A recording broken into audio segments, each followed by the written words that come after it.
రైలు పట్టాల కింద ఈ అమ్మవారి గుడి అయితే ఉంటది. మ్యాటర్ ఏందో చెప్తా, వీడియోకి లైక్ కొట్టి మన ఛానల్ ని సబ్స్క్రైబ్ చేసుకోండి మామ. అట్లే ఇన్స్టాగ్రామ్ లో ఫాలో కొట్టండి మామ. కాళహస్తి నుంచి ఇంటికి వెళ్ళేటప్పుడు కట్టపుట్టాలమ్మ దేవాలయం దగ్గర అయితే ఆగి, కడప రేణుగుంట హైవే పక్కనే కరకంబాడి దగ్గర అయితే ఉంటది. ఈ అమ్మవారు అయితే చాలా మహిమలు గల తల్లి. ఎంతలా అంటే ప్రతి సంవత్సరం జరిగే అమ్మవారి జాతరలో ఇక్కడ దున్నపోతులు బలిస్తారు. సరిగ్గా అమ్మవారి గుడి ముందరే ఒక గొయ్యిని తీసి బలిచ్చిన దున్నపోతులను అయితే అందులో బూడుస్తారు మామ. మళ్ళీ సంవత్సరం జాతరకి తవ్వితే ఆ ఎముకలు అయితే కనిపించవంట. దీన్ని అయితే అమ్మవారి మహిమగా భావిస్తారు. అయితే ఇక్కడ ఉన్న అమ్మవారి గురించి ఒక స్టోరీ కూడా ఉంది మామ. పూర్వకాలం కొంతమంది వ్యాపారస్తులు మిరియాల వ్యాపారం చేసుకుంటా ఈ దారిలో వెళ్లే వాళ్ళంట మామ. అయితే అమ్మవారే ముసలావిడ రూపంలో వెళ్ళి, బాబు నాకు తలనొప్పిగా ఉంది, కొంచెం మిరియాలు పెడతారా అని అడిగిందంట. వాళ్ళు వ్యాపారస్తులు కాబట్టి ఊరికే ఇస్తే నష్టపోతామని చెప్పి, అమ్మ ఇవి మిరియాలు కాదు ఇవి జొన్నలు అని చెప్తారంట. సరే నాయనా అని చెప్పి అమ్మవారు అక్కడ నుంచి వెళ్ళిపోతారంట.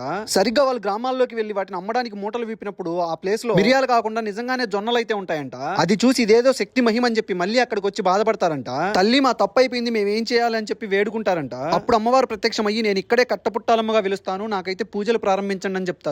అప్పటి నుంచి ఇప్పటి వరకు అమ్మవారికి అయితే అంగరంగ వైభవంగా జాతరలు పండుగలు జరుగుతాయి. ఈ గుడికి కుడివైపునే నాగదేవత అమ్మవారు కూడా ఉంటారు. ఇక్కడ విశేషం ఏంటంటే అమ్మవారు ఉన్న దగ్గరే రాగి చెట్టు మరియు వేప చెట్టు కలిసి ఉంటాయి. ప్రతి మంగళవారం కూడా చాలా మంది అయితే ఇక్కడికి వచ్చి పూజలు చేస్తారు సంతానం కోసం. ఇంకా ఈ కట్టపుట్టాలమ్మ తల్లికి ఏదైనా నువ్వు గట్టిగా మొక్కుకొని ఆ మొక్కుకు కట్టుబడిగా ఉంటే అది ఖచ్చితంగా జరుగుతుందంట. నేనైతే ఈ గుడికి ఇదే ఫస్ట్ టైం వెళ్ళాను. మీలో ఎంతమంది ముందే వెళ్ళారో ఒకసారి కామెంట్ చేయండి.